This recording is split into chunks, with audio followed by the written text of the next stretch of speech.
Sabtu malam, sejumlah ketua partai politik dari Koalisi Indonesia Maju Plus menghadiri pertemuan di kediaman Presiden Prabowo Subianto di Kertanegara, Jakarta Selatan. Apa saja kemungkinan yang jadi pembahasan dalam pertemuan ini? Kita bahas bersama Direktur Eksekutif Trias Politika Strategis Agung Baskoro. Dan kami juga masih menunggu politisi Partai Golkar Ahmad Doli Kurnia yang nanti juga akan bergabung bersama kami. Mas Agung, selamat Sudah petang. bergabung. Waalaikumsalam. Mas Agung, kalau menurut Anda pertemuan kemarin iyakah hanya pertemuan biasa atau mungkin ada hubungannya juga dengan pernyataan Presiden Prabowo yang minta waktu untuk bekerja dulu? Iya, kalau dibilang biasa, nggak biasa juga, karena memang ada banyak hal yang harus beliau respon dalam beberapa waktu ke depan. Dan kita tahu yang paling disorot oleh publik hari ini adalah soal PPN 12%, Mbak Cindy. Kemudian ada soal pilkada tak langsung, ya kemudian juga ada soal semi pengampunan para koruptor ya, seperti itu. Jadi hal-hal semacam itu perlu direspon, tapi di luar itu semua, memang pertemuan rutin ini untuk mensolidkan ya Koalisi Indonesia Maju Plus biar seirama sekata merespon hal-hal tadi.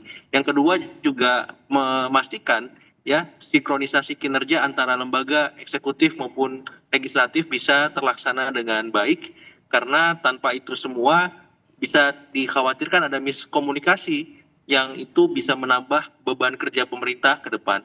Nah, di luar itu kita tahu bahwa PDIP ada di seberang kekuasaan, dan pasca penetapan Mas Hasto sebagai tersangka, ada beberapa hal yang perlu disikapi supaya tidak terlampau jauh ekses dan efeknya kepada koalisi maupun pemerintahan secara keseluruhan. Dan kita tahu ya, saya menunggu sebenarnya apa saja video-video yang katanya bisa menggemparkan situasi politik nasional itu dan sedikit banyak menyeret pejabat publik kita yang masih menjabat maupun yang sudah tidak lagi menjabat. Dan bisa jadi itu bagian dari komunikasi yang disampaikan, bisa juga itu tidak, tapi yang jelas dengan bertemunya Presiden dengan Ketua-Ketua Umum Partai Indonesia Maju Plus itu membuktikan bahwa ya koalisi ini solid support mendukung pemerintahan Prabowo Gibran.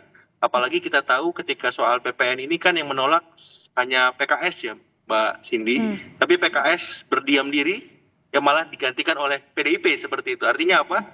PKS di sini bersama Nasdem dan PKB tahu bagaimana etika berkoalisi, tahu harus kapan bersuara dan tidak bersuara. Seperti itu sebagai pengantar, Mbak. Oke, kita konfirmasi langsung ke Bang Doli yang sudah bergabung. Bang Doli, kemarin ketemu sama Presiden Prabowo Subianto, bahas apa aja? Kan ketum parpol juga banyak yang menteri, bahkan Menko.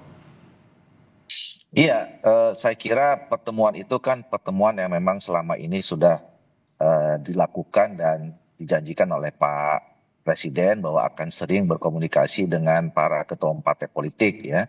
Nah, apalagi kan tadi seperti yang disampaikan oleh Saudara Agung, banyak isu-isu penting ya yang hari ini mengemuka, yang tentu Pak Presiden perlu mendapatkan masukan dari berbagai pihak ya, dari masyarakat termasuk juga para ketua partai politik. Jadi sebenarnya ini pertemuan biasa yang memang sudah diagendakan dilaksanakan secara rutin ya, pertemuan antara Presiden dengan para pimpinan partai politik pendukung dan pengusungnya gitu. Kebijakan yang perlu mendapat masukan publik itu yang mana prioritas atau topik utama yang kemarin dibahas? PPN kah, makan bergizi gratis kah, atau yang mana, Bang? Saya kira kalau dalam pertemuan itu pasti banyak hal yang didiskusikan ya, tidak terlalu spesifik ya. Nah, misalnya ya saya memberikan catatan underline juga, tentu kan dengan isu tentang PPN 12% ini, itu kan mau tidak mau, suka atau tidak suka juga pasti akan menjadi pembincangan kan, dan harus direspons gitu. Kemudian yang kedua tadi misalnya melanjutkan pidato Pak Presiden merespons dari sambutan Ketua Umum Golkar pada saat hari puncak ulang tahun Golkar kemarin, berkaitan dengan perbaikan sistem politik kita, sistem demokrasi ya, yang setelah itu kan sampai sekarang menjadi wacana publik yang terus didiskusikan kan. Nah, dan itu kan suatu hal yang besar berkaitan langsung dengan partai politik. Karena beberapa kali saya sampaikan, bicara tentang perbaikan sistem politik itu tidak terlepas dengan keberadaan atau eksistensi partai politik. Nah, yang lain misalnya tentang ya itu program-program utama ya Presiden, termasuk program makan siang gratis itu. Jadi saya kira pasti akan isunya banyak sekali yang dibahas dan tentu akan mendapatkan masukan dari para ketua partai politik itu. Tapi ada arahan baru nggak dari Pak Presiden soal ya, terutama PPN yang paling dekat 1 Januari 2025? Ada arahan baru atau penekanan? Secara spesifik tentu nanti yang paling berkompeten itu kan bapak-bapak ketua umum yang langsung hadir pada saat itu ya. Tetapi kami mendapatkan informasi bahwa pembahasan agendanya itu terbuka, menyangkut dengan isu-isu yang sekarang mengemuka di publik. Oke. Kalau tadi Mas Agung juga memperkirakan kayaknya ada juga deh soal penetapan Hasto Kristianto sebagai tersangka yang bilang punya video juga dan lain-lain. Itu turut dibahas? Ya itu kan apa ya, kalau soal Pak Hasto saya kira kan itu kewenangannya ada di penegak hukum ya, yang sudah menetapkan status hukumnya. Saya kira juga sebagai presiden, sebagai kepala negara, dan kita juga sebagai negara hukum ya menghormati proses hukum itu yang sekarang sedang dilakukan oleh KPK. Tapi artinya dibahas nggak kemarin? Spesifik. Saya kira tidak secara spesifik ya membicarakan itu gitu. Oke. Mas Agung, kalau menurut Anda tadi ya ada beberapa poin yang memang dibuka topiknya oleh Pak Prabowo untuk mendapatkan masukan. Apakah ini bersinggungan dengan tadi Anda bilang mau menyolidkan lagi? Apakah artinya mau menguatkan pandangan atau justru sebenarnya ada yang berbeda pendapat dari Kimples sendiri terkait beberapa kebijakan Pak Prabowo? Kalau berbeda mungkin tidak ya Mbak ya, dan itu diuji ketika soal wacana PPN 12% ya, di mana PKS yang sebelumnya berada di seberang pemerintah kemudian sekarang masuk itu memilih untuk diam. Dan peran PKS itu kini digantikan oleh PDIP.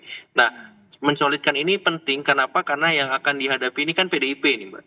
Ya, yang beberapa waktu kemarin cukup sukses mengorkestrasi kebijakan soal revisi Undang-Undang Pilkada di MK ya. Dan itu membuat publik akhirnya bersatu untuk menggolkan undang-undang revisi tersebut diketok palu oleh MK. Dan saya kira dengan bertemunya kemarin Pak Prabowo bersama Ketua Kimples ini memastikan bahwa apapun keputusan Presiden nanti, pemerintah menunda ataupun menurunkan Perpu misalkan, jadi atau tidak, ya pemerintah tetap jalan gitu. Kimples tetap solid mendukung dan itu penting saya kira. Dan ini ujian pertama Kimples bagaimana mensupport total ya Presiden Prabowo, Mas Gibran supaya memang bisa menggolkan ini menjadi sebuah solusi bagi penerimaan negara kita gitu. Yang kedua memang untuk memastikan bahwa apapun manuver PDIP di seberang sana walaupun sendirian tidak bisa dianggap sepele karena DNA PDIP ini teruji baik sebagai oposisi maupun ketika berada di koalisi. Dalam konteks oposisi ya manuver gebrakannya cukup menggoncang seperti itu. Jadi